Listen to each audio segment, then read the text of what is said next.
So the very first thing that you need to do anytime you're launching a new campaign, whether it's an existing business or you're thinking of starting a new business, is you need to start right in the center here with the offer. Now, I could make you struggle to understand my terrible handwriting like was mocked up the time before, but I've taken the effort to go and let's see if this works. I don't have perforated paper, but that worked better than I thought. So here we are.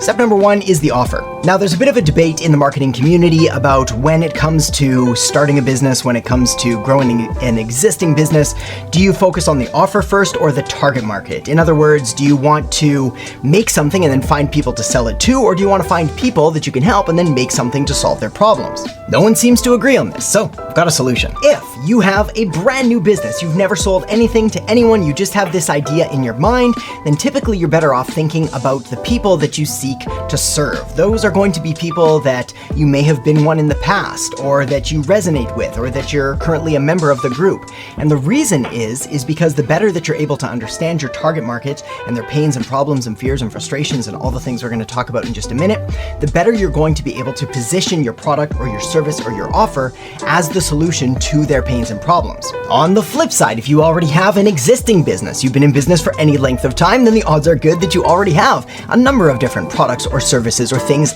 that you're selling. So the key here is to be specific and strategic and selective and make sure that you're choosing the right offer with the best margins, that is the most fun to deliver, that has the highest potential for scalability, that's easy to sort of market and clearly describe. So to recap all of that, if you've got a new product or a new offer or something you're thinking of selling, do a little bit of market research, find the ideal segment of people that you can best serve, and then make sure that there's a match there. If you already have an existing business, the odds are good that you've been selling something. So find out what it is about that makes it unique, and then find the best people that you can continue to serve by 80/20ing your existing customers. Essentially taking a look at the top 20% of your customers. What are their commonalities, their traits? What do they sort of have in common? Where do they live? All of the things that we're going to talk about in just a second when it comes to market. All right, so that is our offer, and that's going to form the core of everything that we do from this point on. Everything is going to be in alignment with this offer. It's going to be in service of this offer. Marketing is done and one single offer at a time. You may have a number of different things you can do or want to do,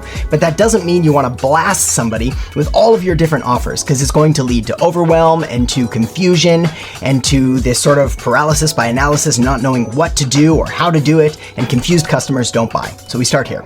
Okay, so now that you've got the offer in mind, the next thing that you need to do is move on to this section here, goals. Now here's the deal. When it comes to setting goals for your marketing, I'm not a stickler for making sure that you set exact, specific, measurable goals, like we want to increase our cost of acquisition or decrease our cost of acquisition by 3% or increase our leads by 22.8%. But I do need you to have a North Star, a guiding sort of area, light to work towards, to make sure that you're going on the right path, rather than taking all of these completely irrelevant paths and ending up somewhere completely different that's not going to benefit you or your business or the people that you seek to serve. Good example here is that most business owners, most entrepreneurs, most marketers, sadly, they do marketing for the sake of marketing. They were told that, hey, we need to do some marketing, we need to make some stuff. So they make some stuff and then they put it out there, and unsurprisingly, it doesn't resonate because it's just stuff. Or they may have the wrong kind of goal, which is creating stuff for the sake of getting likes or comments or shares,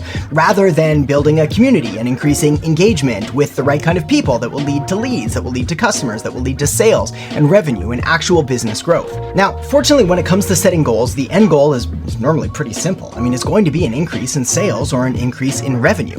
And then all you have to do is start to work your way backwards to assign relevant metrics and KPIs, known as key performance indicators, to make sure that everything's in alignment. For example, if you have a $1,000 product to sell and you know that you sell it by phone and you close 1 and 2 sales, well, now we figured out, well, we're going to need 2 sales calls to make 1 sale. And then, okay, well, how many leads do we need to generate in order to have those 2 sales calls? And then how many clicks do we need to get those leads? And you can start to work your way back, and at least it gives you sort of a right direction to move towards.